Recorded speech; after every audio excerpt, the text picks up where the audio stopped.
Hello viewers, आज मैं आपको मुसाफिर कैफ़े की कहानी सुनाऊंगी जो कि दिव्य प्रकाश दुबे द्वारा लिखी गई है। तो चलिए शुरू करते हैं इस कहानी को।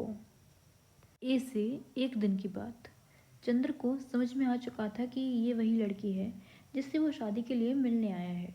चंद्र पलटकर उसकी टेबल तक गया।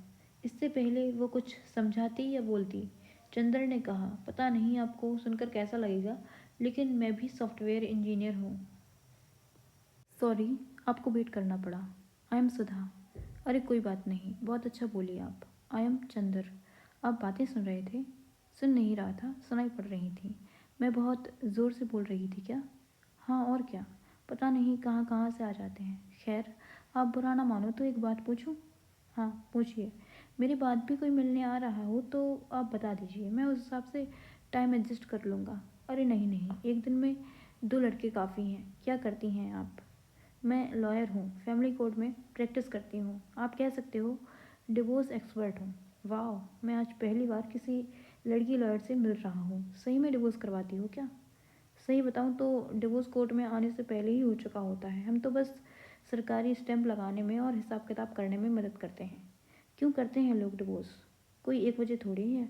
फिर भी सबसे ज़्यादा किस वजह से होता है? क्योंकि लोगों को पता नहीं होता कि उन्हें लाइफ से क्या चाहिए। तुम्हें पता है तुम्हें लाइफ से क्या चाहिए? थोड़ा बहुत शायद। और तुम्हें? मुझे नहीं पता क्या चाहिए। छोड़ो, कहाँ डिवोर्स की बातें करने बैठ गए हम लोग। तो रोज़ कोर्ट में इतने डिवोर्स देखकर भी शादी करना चाहती हो? सच बताऊँ तो मैं शादी करना ही नहीं चाहती। घर वाले परेशान ना करें इसलिए मिलने आ जाती हूँ और कोई ना कोई बहाना बना के लड़की रिजेक्ट कर देती हूँ। सॉफ्टवेयर इंजीनियर को तो बिना मिले ही रिजेक्ट कर दिया करो। मिलने का कोई टंटा ही नहीं। हाँ, अगली बार से यही करूँगी। अच्छा, तुम्हें रिजेक्ट करना ही है तो एक हेल्प कर दो। तुम अपने घर वालों को पहले ही बोल दो कि मैं पसंद नहीं आया। फालतू ही मेरे घर वाले पीछे पड़े रहेंगे। ठीक है, डन। शादी नहीं करनी तुम्हें? नहीं। क्यों? प्यार व्यार वाला चक्कर है? हाँ शायद। नहीं, शायद नहीं यार। और तुम्हारा? था चक्कर, अब नहीं है। मैं शादी वादी में बिलीव नहीं करती। फिर अपने घर वालों को समझा दो ना। कितने सॉफ्टवेयर वाले लड़कों की बैंड बजाओगी? हाँ सही कह रहे हो, घर वालों को यही समझाऊंगी। तुम तो आज समझा दोगी, मुझे पता नहीं कितने संडे खराब करने पड़ेंगे। कोई फुल प्रूफ तरीका बता दो। मुझे पता होता कोई तरीका तो आज इस इडियट से मिलने थोड़े आती। जाने के बाद मुझे भी इडियट बोलोगी तुम? हाँ शायद। कोई दिक्कत है? नहीं कोई दिक्कत नहीं है। चलो मैं चलता हूँ। Good. Keep in touch. Nice meeting with you. No point saying keep in touch, we hardly know each other. मेरे बारे में जानने लायक बस इतना ही है कि मुझे अपना काम बिल्कुल भी पसंद नहीं है। 2-3 साल अमेरिका में रहकर नौकरी कर चुका, लेकिन कभी वहाँ मन नहीं लगा। अब अक्सर 2-3 साल के लिए अमेरिका जाने के मौके आते हैं तो हर बार मना कर देता हूँ। पता नहीं क्यों। क्रिकेट मैच के अलावा टीवी बिल्कुल भी नहीं देखता। हर वीकेंड अकेले मूवी देखता हूँ। थिएटर देखना पसंद है। किताबें खरीदता ज़्यादा हूँ, पढ़ता कम हूँ। सुबह का अखबार बिना चाय के नहीं पढ़ पाता। आगे लाइफ में क्या ना है, ज़्यादा आइडिया नहीं है। अब मैंने इतना मुंह खोल ही दिया है तो तुम भी अपने बारे में कुछ बता ही दो। पीजी में रहती हूँ। वहाँ रहने वाली मोस्टली लड़कियों से मेरी नहीं पड़ती। अपना काम बहुत पसंद है मुझे। इंडिया की टॉप लॉयर बनना चाहती हूँ। मूवी केवल हॉल में देखना पसंद है, टीवी पे नहीं। वीकेंड पे शौकिया थिएटर करती हूँ। बचपन से ही थोड़ा सा एक्टिंग का कीड़ा है। और हाँ, सबसे इम्पोर्टेंट, वर्जिन नहीं हूँ। और तुम? मैं क्या? वर्जिन हो तुम? अरे छोड़ो, ये बताओ, 1 बज गए, कहीं लंच वंच कर लें या तुम्हें कहीं निकलना है? मुझे साउथ इंडियन पसंद है, वो खाएं? मुझे साउथ इंडियन उतना पसंद नहीं है, लेकिन चलो, कौन सा तुम्हारे साथ उम्र भर खाना है? अरे नहीं, पसंद तो कुछ और खा लेते हैं। अरे नहीं चलेगा यार, एक ही दिन की तो बात है। ये चंदर और सुधा की पहली मुलाकात थी। पहली हर चीज़ की बात हमेशा कुछ अलग होती है, क्योंकि पहला ना हो तो दूसरा नहीं होता, दूसरा ना हो तो तीसरा। इसलिए पहला कदम ही जिंदगी भर रास्ते में मिलने वाली मंजिलें तय कर दिया करता है। पहली बार के बाद हम बस अपने आप को दोहराते हैं और हर बार दोहराने में बस वो पहली बार ढूंढते हैं। टा से टाटा बाय बाय। उस दिन लंच में केवल दो ही चीज़ें अच्छी थी। एक खाने वाली फ़िल्टर कॉफ़ी और दूसरी सुधा की कंपनी। खाना खत्म होने तक करीब 2 बज चुके थे। चंदर ने चलने से पहले कहा, फिर अब क्या प्लान है? कुछ नहीं, घर जाऊंगी, आराम करूंगी। मूवी देखनी थी लेकिन देखूंगी, कोई फ्रेंड साथ चले तो जाऊंगी, नहीं तो क्या, नहीं तो मूवी रहेगी नहीं, अगले हफ्ते तक मिस हो जाएगी। मूवी मुझे भी देखनी थी, कोई ना मिले तो बता देना, मैं साथ चलूँगा।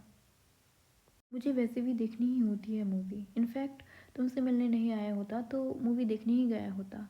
अरे मिल जाएगा कोई ना कोई, वरना फ़ोन कर दूंगी। पक्का? हाँ पक्का। चलो फिर चलता हूँ, अपनी शादी में बुलाना। मैं तो करूँगी नहीं शादी, लेकिन तुम अपनी शादी में ज़रूर बुलाना। डन। और हाँ, keep in touch. Sure. It was Indeed nice meeting with you. वरना उस इडियट ने मूड ऑफ कर दिया था।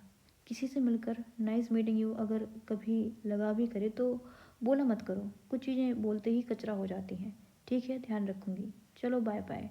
Bye bye, tata. Sunday ritual. अगले संडे से सुधा के पास उसके घर वाले एक नए लड़के का नंबर भेज चुके थे और चंद्र के पास एक लड़के का नंबर आ चुका था। दोनों अलग अलग लड़के और लड़की से मिलने के लिए उसी कैफ़े में पहुंचे। सुधा वहां पहले से थी। चंद्र को जिस लड़की से मिलना था वो भी वहां पहुंच चुकी थी। दोनों ने एक दूसरे को देखा, हाथ हिलाया और व्हाट द फक लुक दिया। सुधा जिस लड़के से मिलने आई थी उससे 10 मिनट में इरिटेट हो गई। इधर चंद्र भी जिस लड़की से मिलने आया था उस पर ध्यान न देकर सुधा की तरफ देख रहा था, लेकिन चंद्र सुधा के जैसे स्ट्रेट फॉरवर्ड नहीं था कि इस लड़की को बोल पाता कि उसे नहीं करनी शादी। इतने में सुधा वहाँ चंद्र की टेबल पर आ गई और लड़की की ओर देखकर एकदम सीरियस होकर बोली, बहन ये आदमी जो तुम्हारे साथ बैठा है ना, ये बहुत कमीना है। मैं 2 बार इसके बच्चे की माँ बन चुकी हूँ, लेकिन देखो फिर भी तुम्हें मिलने आ गया। इस आदमी को लड़की से बस 3 चीज़ें चाहिए, हवस हवस हवस। बहन मैं तो इंसानियत के नाते बस तुम्हें बता ही सकती हूँ, बाकी तुम्हारी लाइफ है और हवस भी तुम्हारी। आई मीन लाइफ तुम्हारी। ये सुनने के बाद वो लड़की उठ के वहाँ से चली गई और उसने जाने से पहले चंद्र को बहुत सा हवस लुक दिया। लड़की के जाते ही सुधा बोली, कैसी लगी मेरी एक्टिंग? बहुत ही बेकार। क्यों? तुम्हारी लाइफ को बर्बाद होने से बचा लिया। तुम्हें कैसे पता बर्बाद होती मेरी लाइफ? तुम्ही ने तो कहा था ना शादी नहीं करनी तुम्हें। हाँ बोला तो था, लेकिन ऐसा थोड़ी कि कभी नहीं करनी शादी। तुम्हारे आने से पहले ये बंदी अपने बॉयफ्रेंड से बात कर रही थी, उसको फ़ोन पे बोला था कि इस इडियट को आधे घंटे में निपटा कर आती हूँ। मुझे इडियट बोल रही थी वो। हाँ और क्या, तुम्हें इडियट बोला? मैं सब कुछ बर्दाश्त कर सकती हूँ, बस ये नहीं सुन सकती कि कोई तुम्हें मेरे अलावा इडियट बोले। ये एक्टिंग है ना? और क्या, तुम्हें क्या लगा? एक्टिंग अच्छी कर लेती हो तुम, फिल्मों में ट्राई क्यों नहीं करती? जहाँ पना अनारकली बर्फ़ के पहाड़ पर साड़ी पहन के स्लो मोशन में डांस नहीं कर सकती ना, इसलिए थिएटर करती हूँ। कॉलेज में थी तो लाइव थिएटर करती थी। थिएटर तो सुना है, ये लाइव थिएटर क्या भला है? दिल्ली में जब हम लोग कॉलेज से लौटने के लिए बस लेते थे और देखते थे कि कोई बंदा किसी लड़की को परेशान कर रहा है तो मैं अपने फ्रेंड को एक झापड़ मारकर शोर मचाने लगती थी। इससे क्या होता था, जो बंदा सही में छेड़ रहा होता था उसकी फट लेती थी। हम अगले स्टॉप उतर जाते थे कि चल पुलिस स्टेशन लेकर चलती हूँ, और अगले स्टॉप में हम दूसरी बस ले लेते थे। मेरे सब फ्रेंड्स ने बहुत थप्पड़ खाए हैं मुझसे। तो अब नहीं मारती थप्पड़। लाइव थिएटर कभी कभार, जैसे अभी एक्टिंग की ना उस बंदी के सामने, बट अब थिएटर करती हूँ। वैसे लाइव भी एक तरह की एक्टिंग ही तो है। कुछ लोग अच्छी कर लेते हैं और कुछ बहुत ख़राब। एनीवे, जब मेरा प्ले होगा तो बुलाऊंगी तुम्हें, आओगे? हाँ और क्या, पक्का आऊँगा। तो क्या प्रोग्राम है आज का? किसी और से भी मिलना है? नहीं, कोई प्रोग्राम नहीं है।